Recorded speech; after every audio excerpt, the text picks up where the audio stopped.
안녕하세요. 저는 지금 29살, 아주 평범하게 살고 있는 여자 사람입니다. 저는 오랫동안 혼자서 살아왔어요. 제가 중학교 1학년 때 어머니가 일찍 돌아가셨거든요.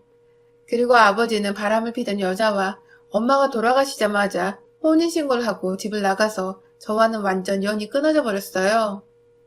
그래서 저는 엄마와 살던 집에 혼자 남아 중학교 때부터 별별 일을 다 해가며 힘겹게 혼자 살아남았어요. 그런데 어른이 없는 집에서 혼자 살아남는다는 게 정말 너무 어려운 일이더라고요. 항상 제대로 씻지도 먹지도 못해서 몸에서 머리에서 냄새가 났고 빨래를 해본 적이 없어 어떻게 해야 하는지 몰라 교복도 제대로 세탁하지 못해서 저는 많은 사람들에게 피해를 줬습니다. 그래서 전교생에게 왕따를 당하다 결국 자퇴를 하고 저는 돈을 버는 걸 목적으로 이곳저곳에 일을 하기 위해 돌아다녔습니다. 그러다가 저처럼 방황하는 아이들을 만나게 됐어요. 남들이 보면 비행 청소년이라고 손가락질 했었지만 저에게는 정말 좋은 친구들이었어요. 겉으로 보면 참 날라리, 양아치였지만 저를 있는 그대로 봐주는 유일한 사람들이었습니다. 그리고 그 애들 덕분에 저는 사람이 될 수 있었어요. 아르바이트를 할 수 있는 곳을 알려주었고 빨래를 하는 방법도 사람처럼 꾸미는 방법도 저에게 알려주었습니다. 참 좋은 친구들이었어요. 어린 나이에 담배를 좀 많이 피우고 남자애들과 뒤엉켜 놀긴 했지만 저에겐 진짜 최고의 친구들이었어요. 그렇다고 저에게 나쁜 걸 강요하거나 하진 않았었거든요. 그렇게 1년 넘게 같이 살다시피 하다가 그 친구들과 함께 저는 검정고시를 준비하게 됐어요. 그 친구들도 조금씩 노는 것을 멈추고 저와 함께 미래를 꿈꾸기 시작했습니다. 그렇게 저희는 진짜 열심히 공부를 해서 검정고시를 합격했고 그 후 각자의 길을 위해 따로 흩어져 살게 되었어요. 그리고 저는 대학교를 가서 처음으로 남자친구를 사귀게 되었습니다. 그 남자친구는 저보다 2살이 많은 남자였고 배울 게 참 많은 사람이다라고 생각이 드는 그런 남자였어요. 바르고 성실하고 과대를 맡고 있는 훈남이었습니다.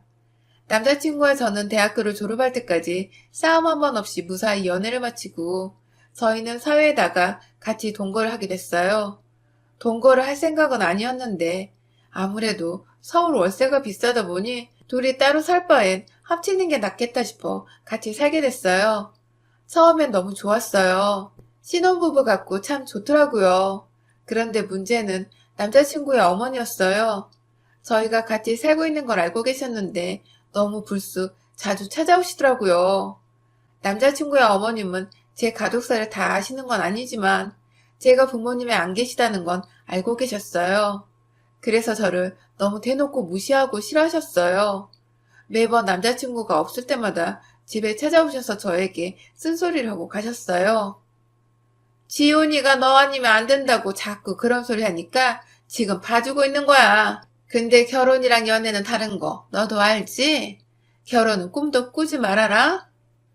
매번 저에게 너는 그냥 동거인일 뿐이다라고 선을 그으셨어요. 남자친구는 그런 것도 모르고 저에게 자주 결혼, 혼인신고 얘기를 꺼냈어요. 그때마다 저는 정말 힘들었습니다. 이러지도 못하고 저러지도 못하고 일찍 돌아가신 어머니가 원망스러웠어요. 나도 이렇게 태어나고 싶어서 태어난 게 아닌데 진짜 너무 슬프더라고요.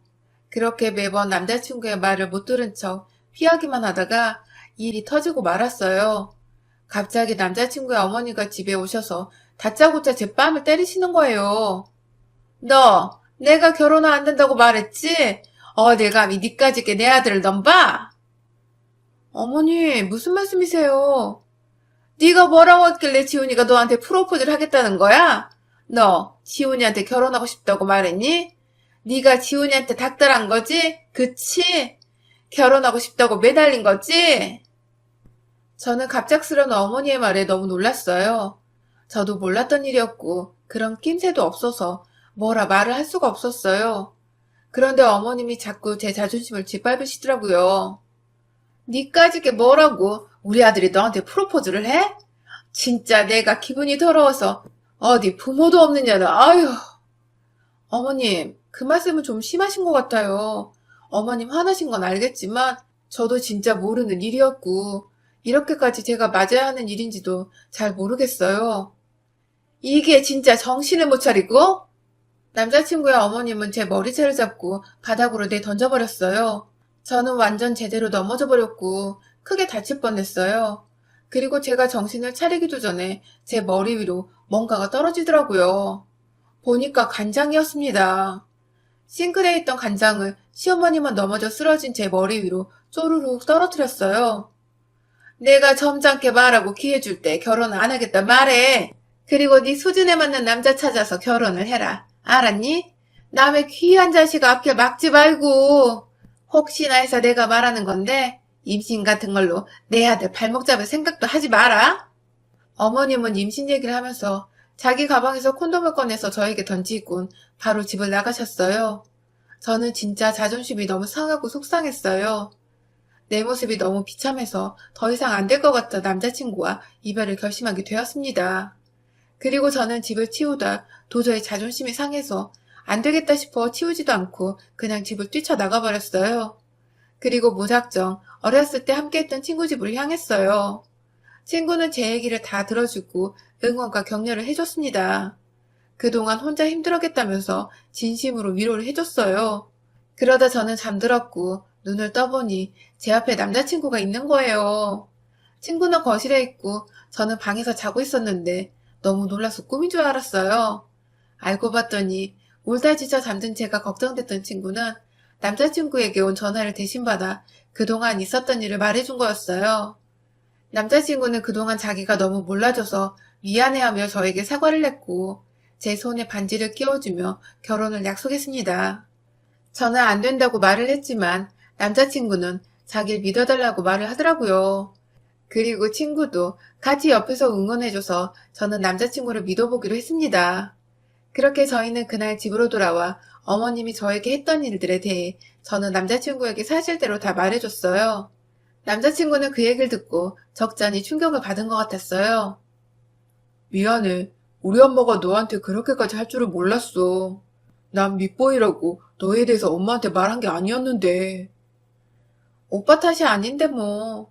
나도 어머님 아예 이해가 안 됐던 건 아니야. 내가 뭐 하나 잘난 것도 없고.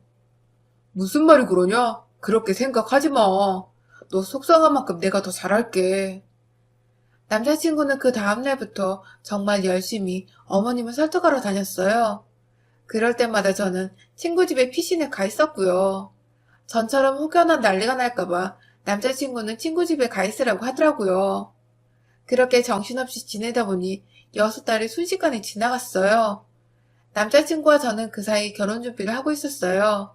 물론 아직 부모님의 허락이 떨어지지 않았지만 저희는 굽히지 않았고 계속해서 어머님을 설득했습니다. 남자친구는 정말 믿음직스러웠어요. 저를 지켜주고 감싸줬고 어머님의 반대에도 굴하지 않고 저만을 사랑해줬습니다. 그렇게 저희는 넉넉하게 날짜를 잡았지만 1년 동안 어머님의 허락을 받아내지 못했고 결국 저희끼리 결혼식을 아주 작게 올리게 됐어요.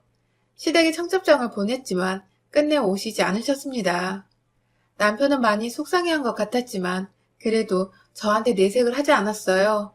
그런 남편에게 미안하고 고마워서 저는 평생 이 남자에게 헌신하며 사랑할 것을 다짐하며 맹세했습니다. 그리고 저희는 정말 나라에서도 인정한 부부가 되었어요.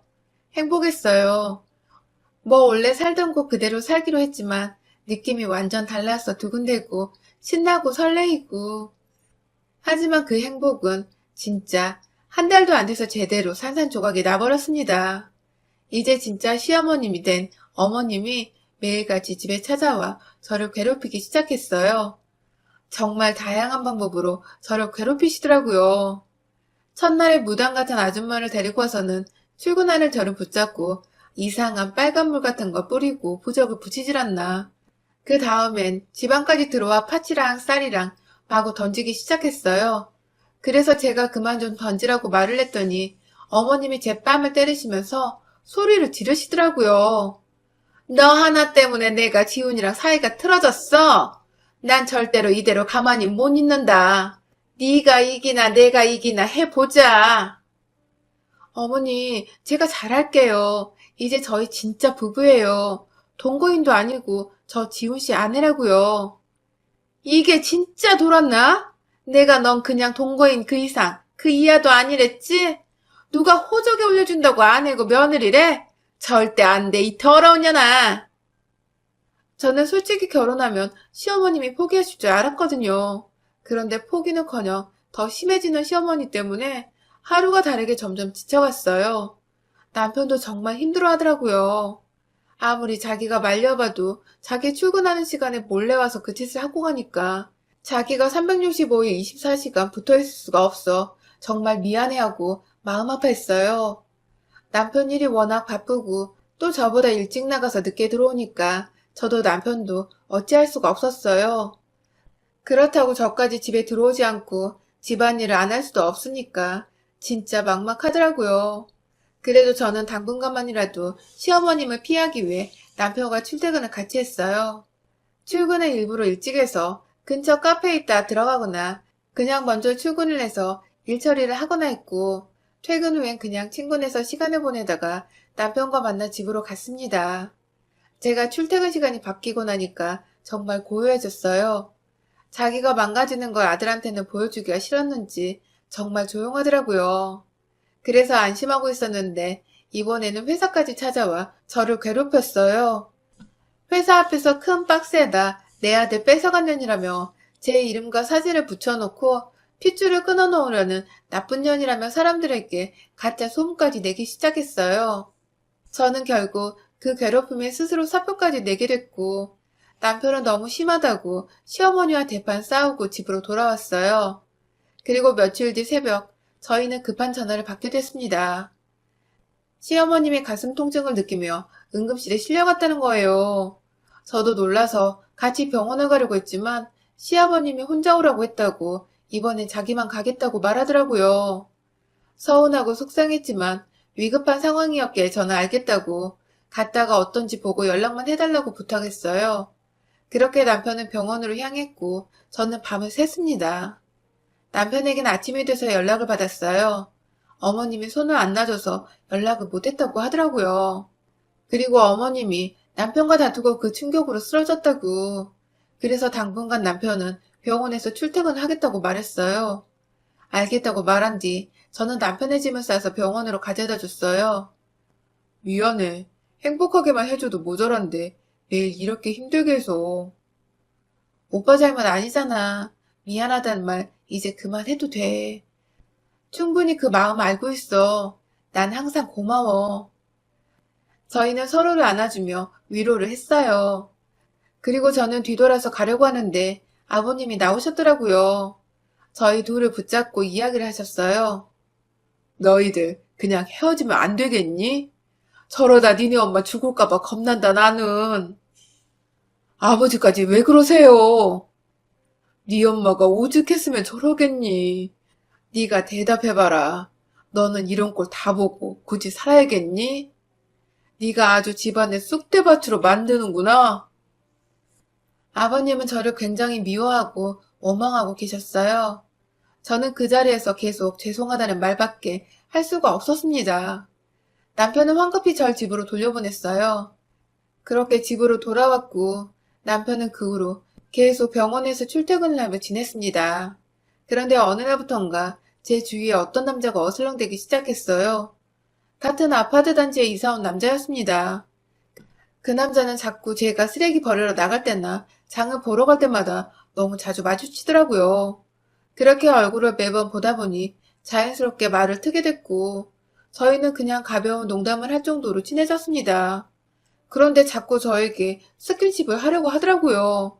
저는 기분이 나빠서 단칼에 거절했지만 틈만 나면 뒤에서 나타나 저를 안고 만졌습니다. 저는 스트레스를 받아서 소리를 치며 신고하겠다고 말했어요. 그리고 집으로 돌아왔는데 그날 밤에 남편이 아주 화가 난 얼굴로 집으로 들어오더라고요. 저는 간만에 보는 남편이 너무 반가워서 남편에게 달려갔는데 남편은 저를 밀치며 화를 냈어요. 오빠, 무슨 일 있어? 무슨 일? 네가 그걸 몰라서 묻는 거야? 너 진짜. 난 너랑 살려고 가족까지 다 버렸는데 이렇게 뒤통수를 쳐? 저는 남편에게 좀 알아듣게 설명해달라고 말을 했어요. 그러자 남편이 저에게 사진들을 보여주더라고요. 저는 그걸 보고 진짜 너무 놀랐어요. 제 주위를 얼쩡거리던 남자와 제가 찍힌 사진이 한가득 남편에게 있는 거예요. 저는 너무 놀라 이게 뭐냐고 물었어요. 네가 보고도 몰라? 네가 바람피는 사진이잖아. 무슨 소리야? 이 남자랑 나 아무 사이도 아니야. 그냥 같은 아파트 주민이라는데 자꾸 나한테 찝쩍대더라고. 나도 그래서 계속 거절했어. 그럼 이건 다 뭔데? 남편이 저에게 보내준 사진은 안고 있는 사진과 그 남자가 저에게 뽀뽀를 하고 있는 사진들이었어요. 저는 아니라고 계속 말을 했지만 남편은 제 말을 믿어주질 않았습니다. 그렇게 집을 나가버린 남편은 며칠 동안 돌아오지 않았고 저는 어떻게 해야 될지 몰라 친구에게 도움을 청했어요. 남편은 연락도 안 되고 그 미친놈은 몇 호에 사는지도 모르겠고 요즘에 보이지도 않아. 나 진짜 이게 무슨 일인지 모르겠어. 친구는 제 얘기를 한참 동안 듣다 조심스럽게 말을 꺼냈어요. 나 진짜 이게 말이 안 되는 거 아는데 그래도 미친 소리 하나만 해볼게. 이거 혹시 니네 시어머니 짓은 아니겠지? 왜 자꾸 나는 의심이 드는지 모르겠네. 느낌이 좀 그래. 친구 말을 듣고 보니 저도 좀 이상하더라고요. 타이밍이 너무 딱딱 맞고 뭔가 그냥 수상했어요. 그런데 알아볼 방법이 없으니까 어쩌지 고민을 했는데 친구가 자기만 믿으라며 저를 안심시켰어요. 친구는 다른 친구들을 모아 같이 몇 날 며칠을 남편과 시어머님을 감시했어요. 바쁠 텐데도 친구들은 일주일 정도는 괜찮다면서 일까지 내팽개치고 제 일을 도와줬습니다. 한 3, 4일 정도는 아무런 소식이 없었어요. 그냥 남편은 시댁에서 자고 출근하고 한다는 것밖에 없었습니다. 그리고 시어머님 역시 별다른 건 없었대요. 다만 매일 남편이 출근을 하면 몰래 뒤따라가 회사를 가는 건지 아닌지 그걸 확인하고 돌아가는 모습이 보였다고 해요. 진짜 정성이지 않나요? 혹시라도 저에게 올까봐 그런 것 같았어요. 그러다 일주일째 됐을 때쯤 어떤 남자가 시댁으로 들어왔는데 그게 그 남자였던 거예요. 저한테 들이댔던 놈. 친구들은 그걸 다 사진으로 찍어줬고 저는 시댁으로 달려갔습니다. 그리고 예쁘게 생긴 친구 한 명은 그 남자에게 일부러 접근해서 번호까지 물어본 상태였어요. 그 남자 그것도 모르고 좋아서 제 친구에게 이것저것 먹을 거 사주면서 이야기를 하고 있었어요. 아무튼 친구들이 그 남자를 잡아두고 있을 때쯤 저는 시어머니에게 따져 물었어요. 어머니, 꼭 그런 짓까지 하셨어야 했어요?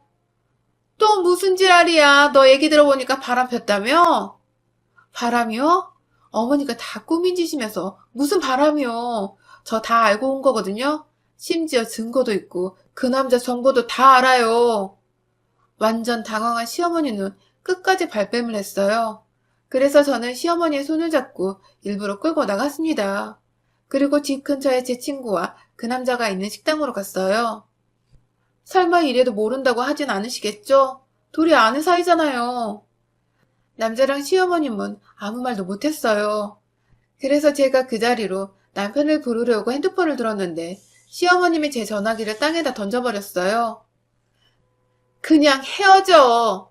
깔끔하게 헤어지면 너도 이런 억울한 일 당하지 않고 나도 이런 짓 안 해도 되고 얼마나 좋을 거야. 어머니, 나도 이렇게까지 안 하려고 했어. 근데 이건 다 네가 자초한 일이야. 나는 잘못 없다고. 그냥 내가 말했을 때 네가 들었으면 이런 일 없었잖냐. 다 네가 스스로 잘못한 거라고.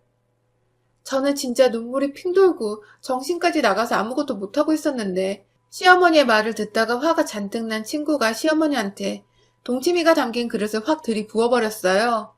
그리고 옆에 있던 식초랑 고춧가루를 마구 뿌려줬습니다. 어머님은 기침에 눈물까지 쏟아냈고 그 사이 남편이 도착했어요. 다른 친구가 남편에게 대신 연락을 해줬더라고요. 남편은 자초지종을 다 듣곤 시어머니에게 진짜 실망했다면서 다신 자기를 찾지 말라면서 화를 냈어요. 그렇게 저희는 시어머니를 두고 가게에서 빠져나왔고 그간 있었던 오해를 풀었습니다. 남편은 자기가 스트레스랑 피로로 인해서 판단력이 많이 흐려졌었던 것 같다고 정말 미안하다고 잘못했다고 사과했어요. 저도 남편 입장이라면 그럴 수 있을 것 같더라고요. 밤새서 시어머니 투정과 병수발 다 들고 출근까지 하고 그걸 며칠도 아니고 한 달 가까이 했으니 정말 힘들었었겠죠. 저희는 제 친구들 덕분에 헤어질 뻔한 위기를 모면했고 그 후에 진짜 시어머님과 연을 끊었습니다. 남편은 한 번씩 아버님과 연락을 하지만 찾아가거나 따로 만나거나 하진 않고 있어요. 어머님도 그 사건 이후로 정신이 좀 들었는지 제 앞엔 안 나타나더라고요. 시아버님도 이건 좀 아니라고 자기 편을 안 들어주니까 저희 볼 면목도 없었겠죠. 그 후 저는 다시 원래의 삶을 찾았고 남편과는 더욱 사이가 좋아졌어요. 남편은 자기가 잘못했으니 저에게 더 잘하겠다고 약속을 했고 그 말대로 저에게 진짜 잘하고 있습니다. 그래서 지금은 너무나도 행복하게 잘 살고 있습니다.